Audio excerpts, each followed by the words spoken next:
Hello and welcome to Ways to Change the World. I'm Krishnan Gurumurthy, and this is the podcast in which we talk to remarkable people about their big ideas and the events in their lives that have helped shape them. My guest today is a man with lots of big ideas, and he's also a man who changes the world with them. Richard Dawkins is an evolutionary biologist based in Oxford, but he's perhaps most famous as the world's biggest atheist. His writing, his lectures argue the case for why God is a delusion, the name of one of his most famous books. And he's got a new one out at the moment, which is sort of a children's book based on the same ideas, and it's called Outgrowing God, A Beginner's Guide to Atheism. I normally end this podcast with a question, which is, if you could change the world, how would you change it? I think in your case, we should probably start with that, because I'm assuming you'd want to change the world by ridding us of religion altogether. Well, I would, but I think I generalise that to anything that's not evidence-based, where factual knowledge is concerned. So I would also like to rid the world of superstition of all kinds. And I mean, things astrology like and astrology and water divining and homeopathy and all sorts of things which are based on emotion and tradition, revelation, authority, rather than on evidence. I mean, a lot of people would say you want to get rid of sort of anything that's based on feelings. You know. Well, I'm very fond of feelings where art is concerned and music is concerned, poetry is concerned. I'm deeply moved by great art, great poetry, great music. And that's fine, that's feelings, but that's not about what's factually true. So things that might or might not be factually true, there we need evidence and evidence only. Why do you think that would make the world a better place? Well, for one thing, because facts are so wonderful. This is all sulfur, brimstones that took fire, in contrary to those ones.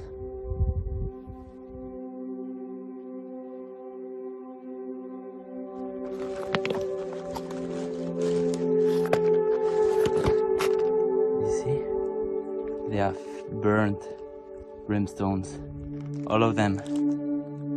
Underneath them you can see it's burnt, this black ash on all of them. As you see, the rocks are everywhere. At the center of the valley,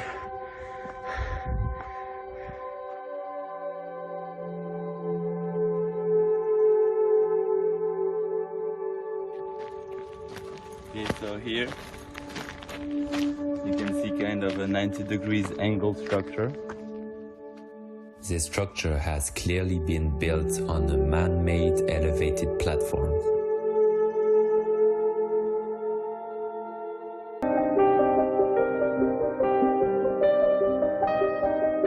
So if you see, we even see a staircase behind the ziggurat.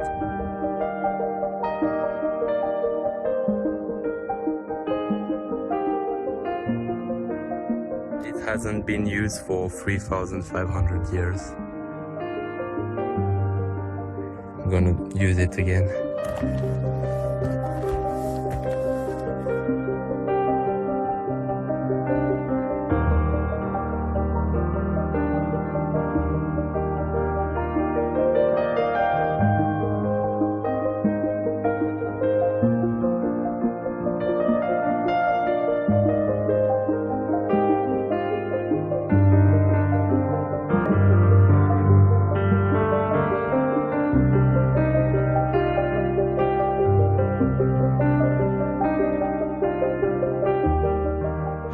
Tusk, the eye is the size of an elephant.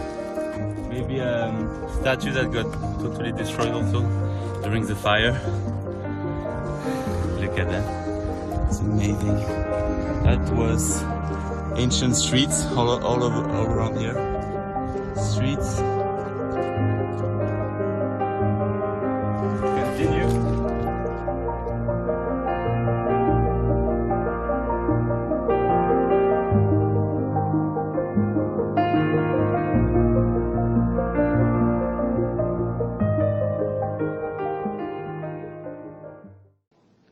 The sun was risen upon the earth when Lot entered into Zoar.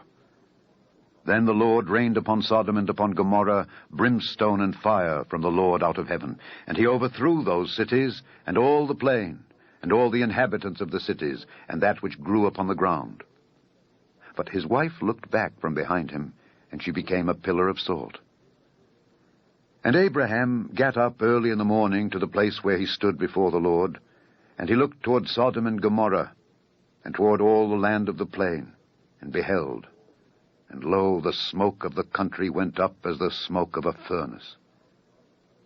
And it came to pass, when God destroyed the cities of the plain, that God remembered Abraham, and sent Lot out of the midst of the overthrow, when he overthrew the cities in the which Lot dwelt.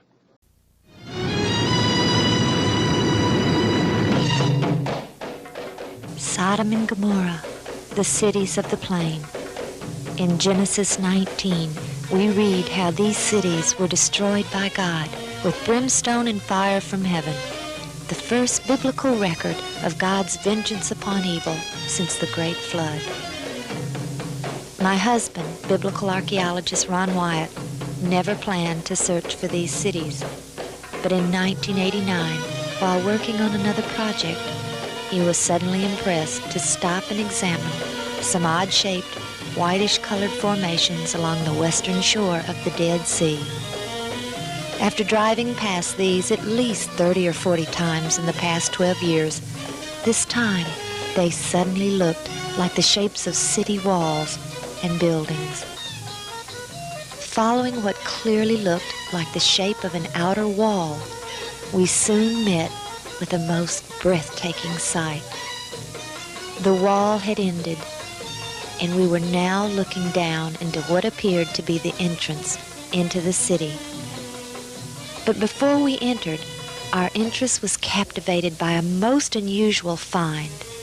About 100 yards from the entrance, upon a high level, was a singular shape.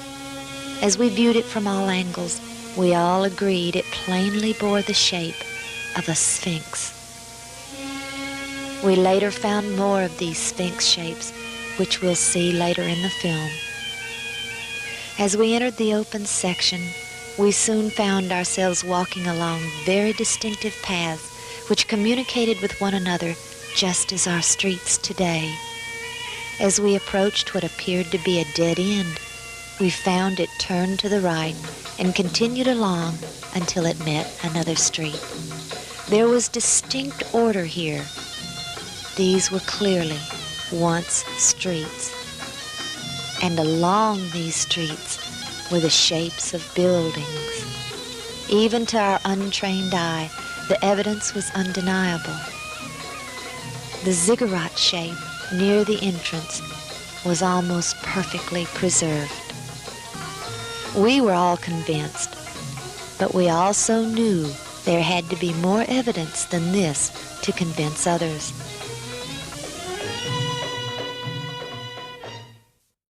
Take it away, Kevin. What can you Okay. tell us about Sodom and Gomorrah? Well, first of all, a lot of people think all the cities are under the south end of the Dead Sea, that you cannot see them. Okay. But we're told by Josephus, the traces or shadows of the 5 cities are still to be seen. This was in the 1st century, and the water level has not risen since that time. We should be able to see them also.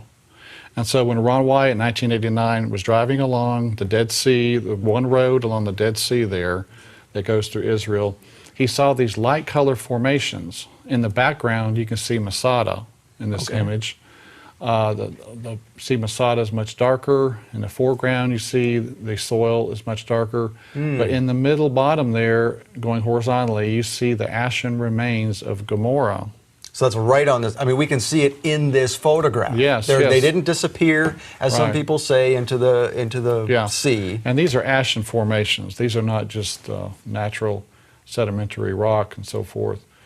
And so this is an image up to the north. This is of Admah near Jericho. Okay. And again, you see the light color ash. And in the It's very distinct, isn't it? yes, it it's stands different. out. Right. And then it is a soft material compared to what you would see normally in some type of soil. And then here is inside one of the cities. This is probably in Gomorrah. In the distance, you can see some right angles A sign of, again, man-made construction. Now, I lived in a province in Canada called Alberta for some time when I was younger, and there was an area there called Drumheller, and it had rock formations called hoodoos, is what they called them there. Okay. And it was where they found a lot of dinosaur bones from erosion and things like that. And people might argue that, well, those are just hoodoos, or those are like what we see in Arizona, but at closer inspection, that is not what we're seeing here. Even I can see that. Yeah, it's a combination of burned limestone and brimstone or sulfur is what it is. The ash has been analyzed and so forth. And here's a nice image here of a nice 90-degree angle with a straight edge. Again, sign of some type of man-made construction in the ashes there. Right, because even though we see, like we talked about Arizona, where you have these rock formations that have been dug out by wind erosion years and years, they're usually rounded things. They're not going to be square. Like you have arcs and things of that nature, but nothing like this. Yes, these stand out. And then here's an image I shot of, it looks like an arched entrance into the remains there. You have to be very careful when inspecting these sites. I've seen a lot of people. Last time I was there, I saw more and more evidence. I was back there in November. More and more evidence that people are inspecting these sites. People were stopping and getting out when we were there to inspect them. But there was a tour group that went out there and they found a hole on top of the remains here, and the people started gathering around it, and it fell through. Ooh. And 5 people died. Really? It's hard to breathe in ash. And so you have to be very careful trying to go into the remains. So now there's another risk of this whole discovery here, that although we are finding more information about this area, I mean, if there are deaths happening there, it could be quite plausible that the Israeli government could say, that's enough, we're closing this off. Yes, they could at some point, but the tour groups are not going out there anymore. Of course, the tour leaders don't want to be held accountable for something happening. Oh, so this like did that. not happen most recently in November? Not recently, no. Okay. But sometime in the past. So you have to be careful when going out there. So here's another image we could see on one of the streets. In the distance, you can see some beautiful 90-degree angles jutting out from the formations. That definitely looks like a building of some type. Yes, right. More evidence of man-made construction. And then here's a little closer shot of it. Really impressive, jutting out. So now the walls are there, but now we see a lot of sediment around the walls and water erosion over the years. Well, what is all that sediment there? That's more of the ash that's just run down, the loose part of it that has worked its way down. There is some rain out here, not a whole lot. It does get a lot of wind erosion, as you spoke of, in this area. So most of the cities, they're in poor condition, but they're 3,500 years old.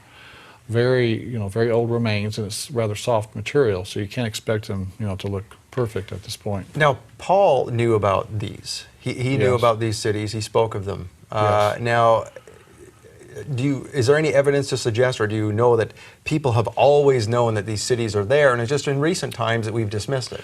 Well, Josephus did say that he saw the brimstone. Josephus said he saw Lot's wife's pillar. And then he said traces or shadows of the cities are still to be seen. So it was documented in the first century, that they were there.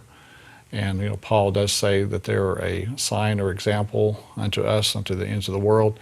And that example there is a visible example. And that's what we're seeing here, are signs of God's past judgment that we need to heed.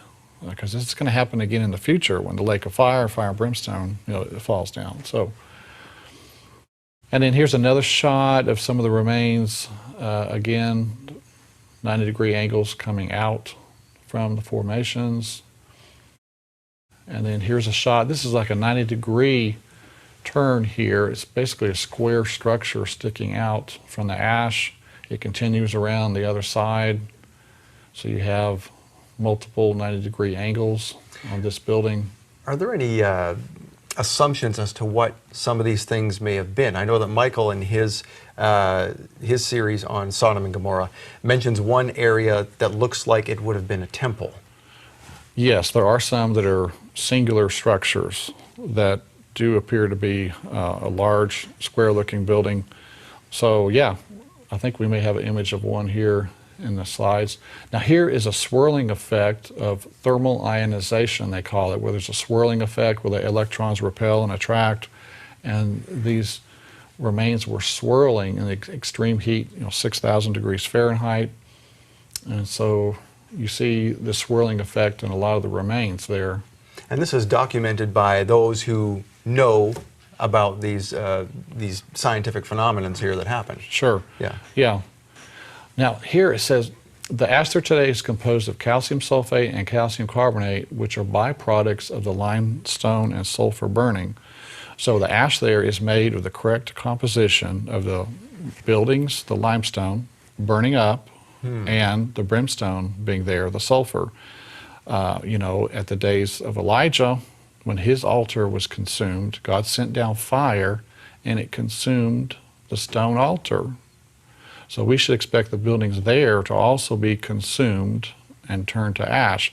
God's fire is a consuming fire, and that's what he did that day. He consumed all the buildings. So the chemistry doesn't lie. Right. This proves that there was a building here. These are not just geological formations. Yes, it's a testament, to what happened there.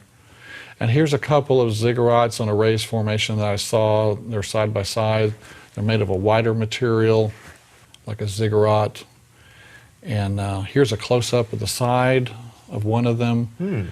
It looks like it's almost running down the ash there.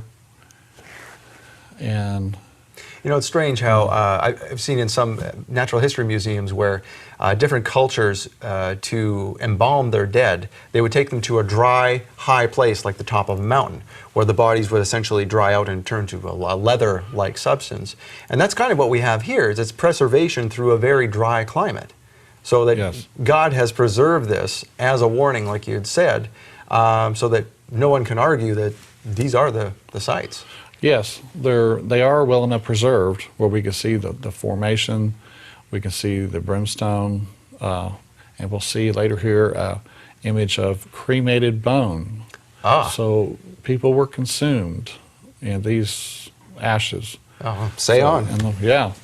So in Genesis 19:24, then the Lord rained brimstone and fire on Sodom and Gomorrah from the Lord out of the heavens.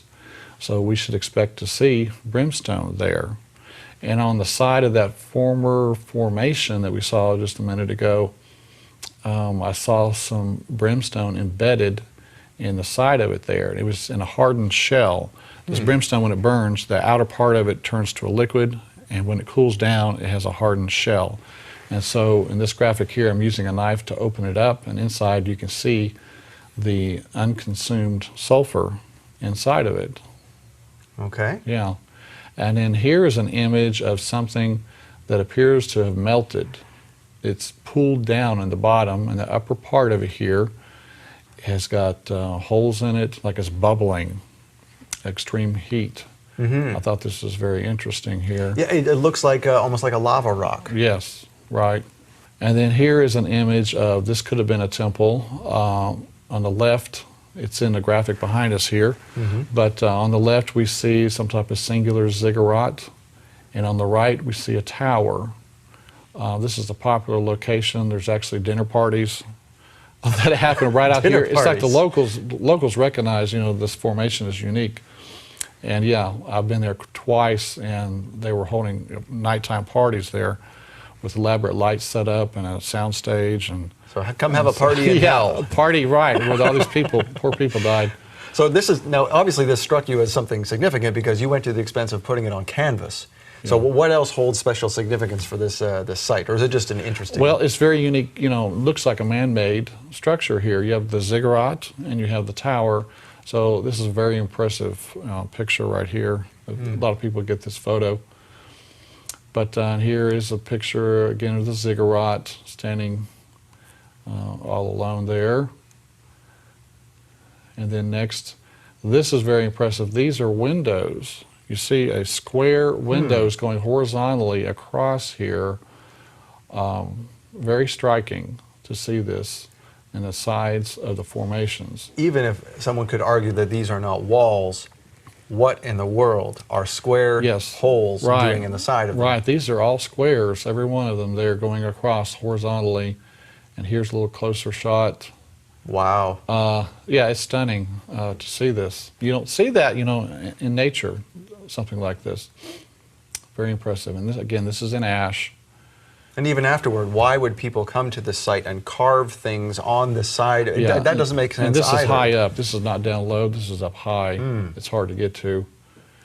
Now, on the edge of most of the cities were a sphinx shape. And here we see a sphinx at the edge of Gomorrah. Perhaps it was designed to protect the city, but it did a poor job that day, I think. Now, if you saw that at just one location, you might say, well, like Golgotha, the place of the skull where Christ was crucified, there is a natural rock formation there that looks like a face. One could argue this, but there's similar sphinxes at each one of the cities. Yeah, I've heard that they're in each of the cities, yes. Now here's another. I'm standing by it here to get a size perspective, and you can see the nice sphinx design to it. Of course, after 3,500 years, it has eroded away, but you can still see some type of design here. So, and next, our friend Jason was climbing up the remains, trying to get to a large chunk of brimstone in the side of the remains. When you see a large chunk, it's nice to try to go after it. And he was able to climb up there and retrieve this large piece of brimstone. And what he's walking in there, you could see it was not sand, it was ash. Yes. Something had burned there. Loose material, right. And then here's another image of the brimstone that I found. It has like a burned ring around it. In the center of the cluster there on the center right is some unconsumed sulfur. Okay. So again, the burn ring, and inside you have the sulfur. Now we have a box here in front of us that we'll be going through at some point, I'm assuming. Yes. And we'll be able to show you at home what we are looking at here, because all of these things that Kevin is talking about, we're going to see up close and personal. Yes. So stay tuned for that. It's coming up. Yeah. And so here is a piece of brimstone inside a hardened shell. Again, when the brimstone's on fire, the outside of it is liquid. When it cools down, it turns into hardened crystals. And that's what we have there, are some hardened crystals around that. Now, how hard is it to open? You have your knife in there. It's very, very stiff. It's very hardened. And so here's a piece without the hardened shell on the outside of it. There was some underneath it, but that's another piece of brimstone. Now, that's the piece that is very pure sulfur that is found nowhere else on Earth, correct? That's right. This sulfur is 95% pure sulfur. It's the monoclinic form of sulfur. Most sulfur you find naturally is the rhombic type that it's a more yellow color, but it's only 50% sulfur. So there's a big difference. So God rained down a unique type of sulfur to do this work. And so he left behind a marker for us to see that, these sites are real. So in one of our trips here, there's this large cluster here on this large rock over here, or actually a piece of ash, and I'll show you a close-up of it. Here's the top of it. Now, what we're seeing on top of this, all of this on top of it are the hardened crystals. So there were hundreds of pieces of brimstone underneath this burning. It turned into a big pool of liquid. And when that big pool of liquid is about 6 feet long or so, when that pool of liquid cooled down, it left these crystals on top of it. On top there, the upper part of the photo, are the crystals. In the center across here horizontally is the unconsumed sulfur or brimstone. That white section there. That white section, yeah. So very, very impressive find. Again, on top of the crystals, you see the brimstone in the center going horizontally. Very impressive find. Here's another image of it. You see the brimstone sticking out, the crystals on top. I mean, you're not going to find this anywhere else on Earth. This is totally unique. So does the government of Israel allow people to go in and take sulfur? They don't mind? They do. The area is so large, there's no limit as far as I know. Let the whole Earth be warned. Take yourself Yes. home a piece of brimstone Yes. and don't do this. Right.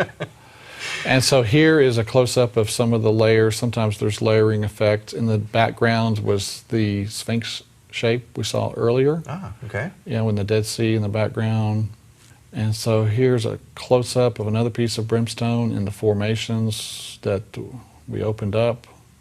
You can see the unconsumed sulfur inside. How many times have you been to this particular site? Well, I made 3 trips over there to Israel, but I went to the site, you know, numerous times while there, many hours. It's very impressive. Originally, I was not real impressed with the Sodom and Gomorrah stuff, but once you go out there yourself and start seeing this firsthand, it's very impressive to see it come to life in front of you.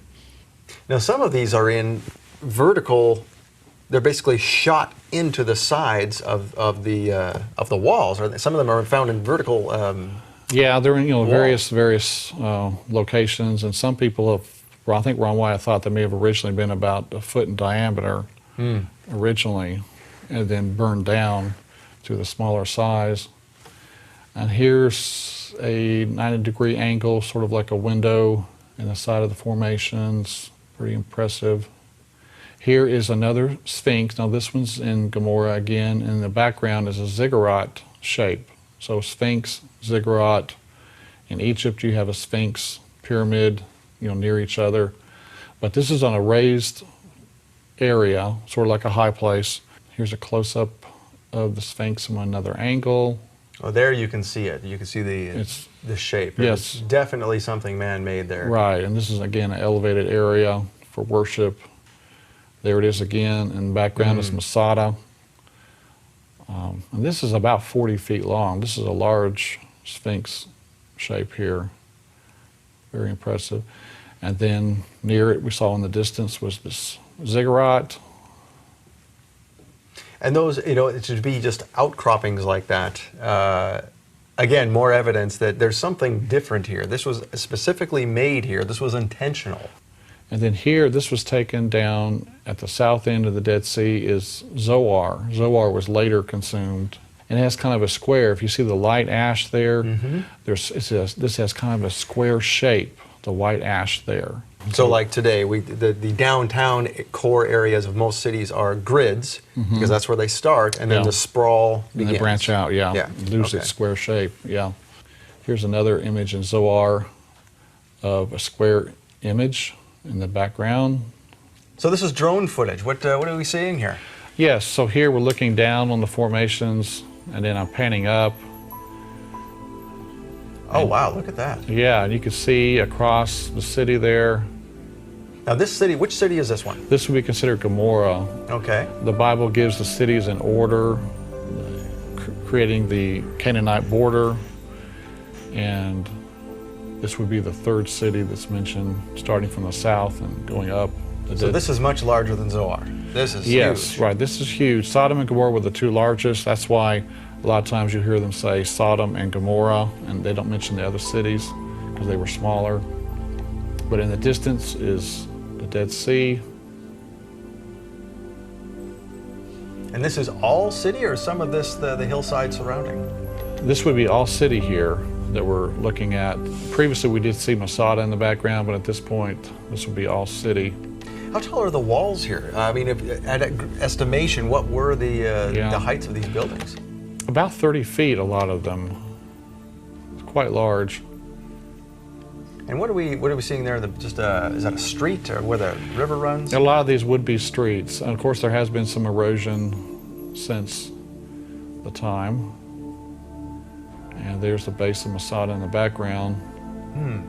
Now, some of these, like on the right-hand side there, you can see that one little area on the second level, as it were. Yes. That is very right angled. Right, that looks and far different. right here, yes, Yeah, you can't deny that was something man-made. Yes. And what are we seeing here as we zoom in over this area? These are more of the remains here. You can see, again, the flat wall on the right here, right center. It's almost buried. And that's all that's all the crystallization on top and brimstone underneath, I would assume. Some of it would be. Most of this is just loose ash. Okay. Yeah. But again, ash, not dirt. Right, right. This did happen here. Yes. So why do you think it is that archaeologists still dispute that these are the cities and they claim that they were swallowed up into the Dead Sea? I don't understand. I mean, the evidence here is so clear. It's very interesting. Wow, look at that. So you've gone out here several times. You bring people with you, or do you explore on your own? Well, it's usually just friends I bring out there to take a look. Okay. But very exciting to see.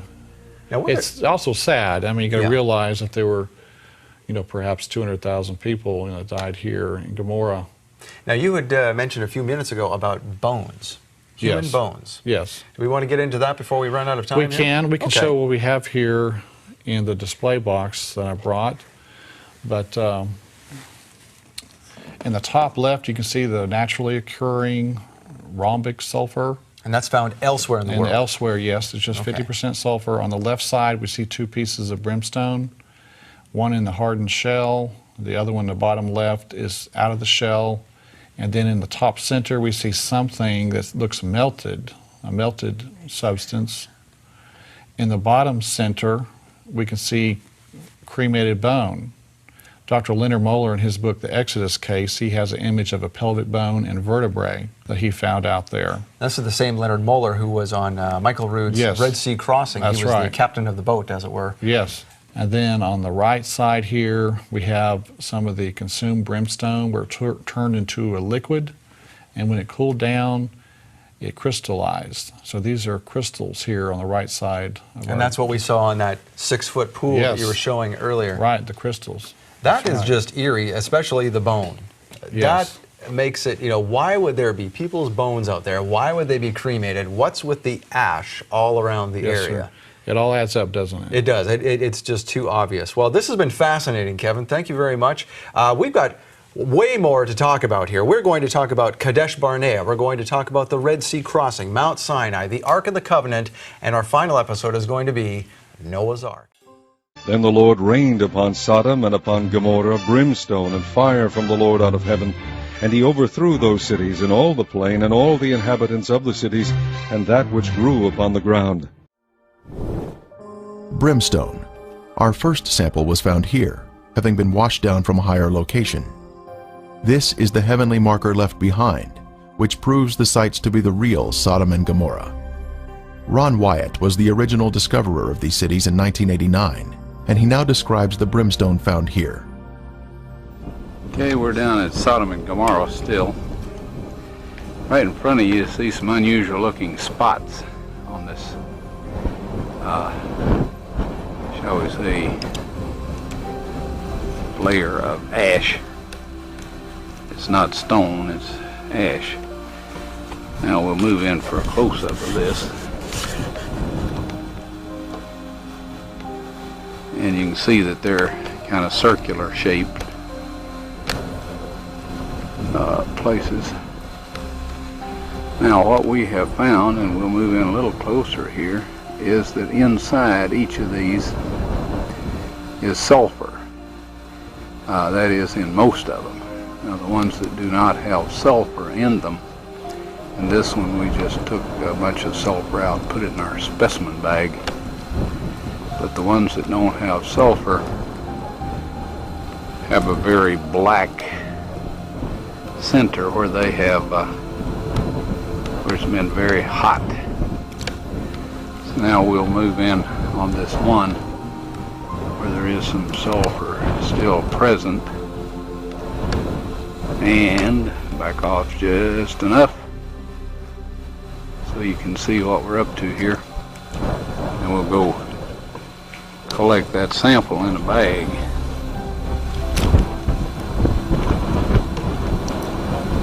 Before I started using this knife, it was very, very sharp.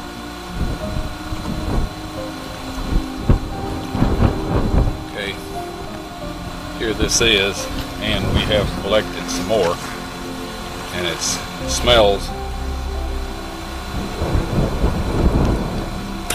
and tastes like sulfur. Now the Bible tells us that it rained fire and brimstone upon the cities of Sodom and Gomorrah. Now what you see in front of you here is the results of large and small, well, varying sized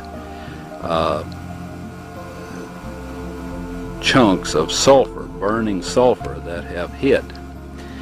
And what we find here is that God rained this burning sulfur down upon this city, and rain is a perfect description of it. It landed just in the pattern that rain would fall, and the stuff, of course, the accumulative heat of all of this upon the city set the entire thing ablaze.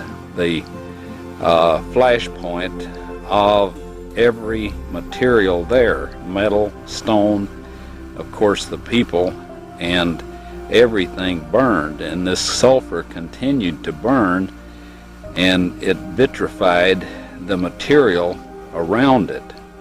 After it had burned it all up, sealed itself off from the oxygen, and then of course smothered itself out. And in each of these little crystalline capsules here is a varying size chunk of sulfur, and there are millions of these in these ashes that we have here. Now some of them we have cracked open so you can see the sulfur inside, and others we have left intact, but there are millions of these here. So this shows that God indeed rained fire and brimstone upon these cities. And if you look in your dictionary under brimstone, you'll find that it is sulfur. A piece of the brimstone from the cities was lit at night, and soon there was a beautiful blue flame produced by the burning sulfur. A very strong aroma of sulfur filled the air, and was overpowering if one directly breathed the fumes.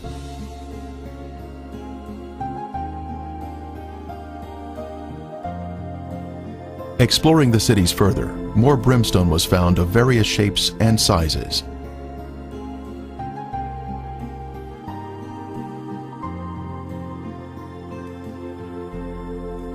Several samples had been washed down to areas below and were added to our growing collection.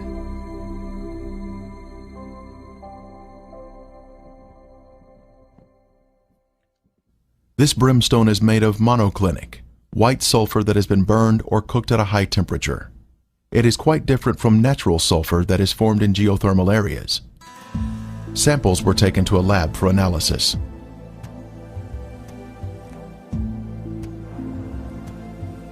Each specimen was carefully separated and prepared for testing, with the outer portion cast aside.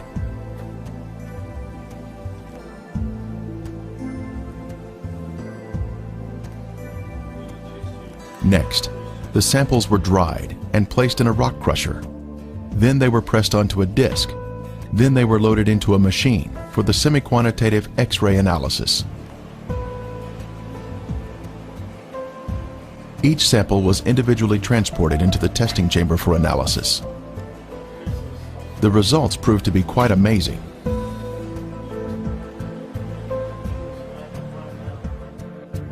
As the samples were found to be 98% pure sulfur, unlike any other sulfur found on Earth. This pure, cooked sulfur is the heavenly marker that was left behind to show the world that the Lord, without a doubt, destroyed these sinful cities at His command. Critics have said that the sulfur is from volcanic activity, but that type of rhombic sulfur is only 40% sulfur and is of a crystalline form, unlike the white, compacted monoclinic form that is found in the ashen cities today. Here is a round piece of brimstone embedded in a section of ash.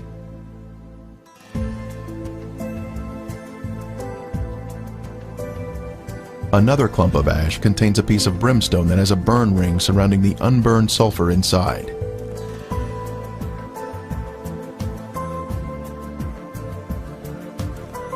This mound of material has a lid that easily comes off, revealing the round nugget of brimstone inside.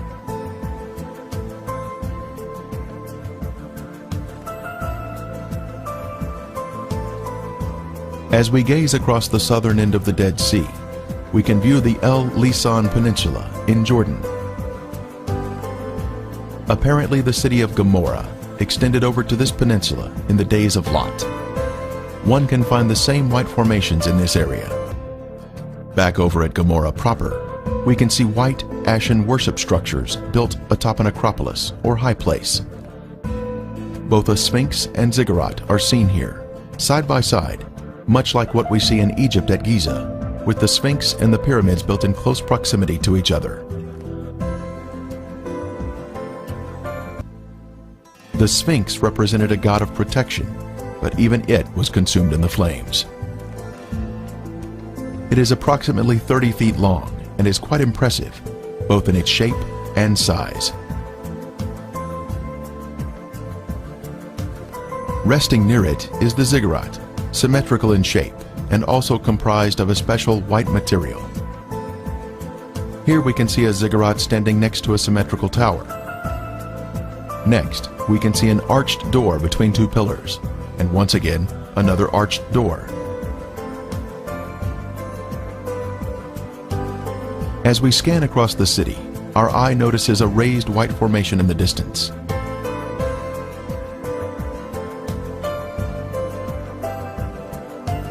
As we near the formation, we can see it is in the shape of a ziggurat. It turns out there are actually two ziggurats on this raised acropolis.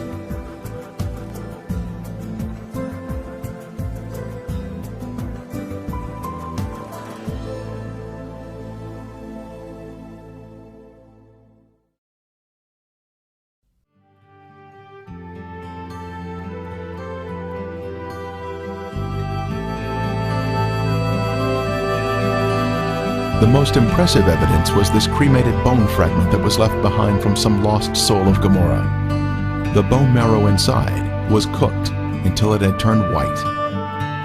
This is a moving testimony of God's power to destroy those who reject the Holy Spirit. And he that sat upon the throne said, Behold, I make all things new. And he said unto me, Write, for these words are true and faithful. And he said unto me, It is done. I am Alpha and Omega, the beginning and the end. I will give unto him that is athirst of the fountain of the water of life freely. He that overcometh shall inherit all things, and I will be his God, and he shall be my son.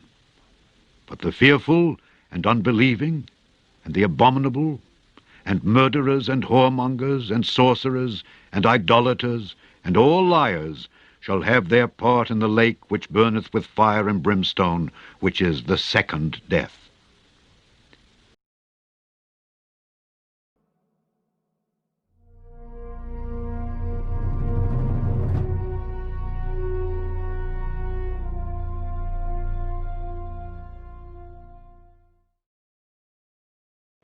Jehovah said, Because the cry of Sodom and Gomorrah is great, and because their sin is very grievous, I will go down now and see whether they have done.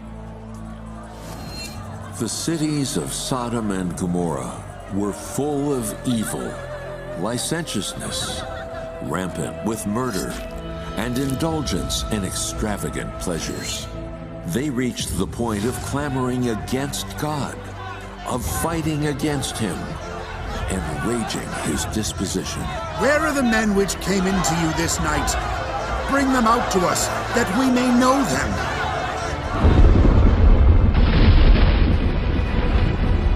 After the angels took Lot and his family out of the city, burning sulfur rained down from the sky. The raging fire lit up the heavens. Hurry up! My house! Our lives are on the line. Who cares about the house? I'm not afraid. Just one look. Just one look.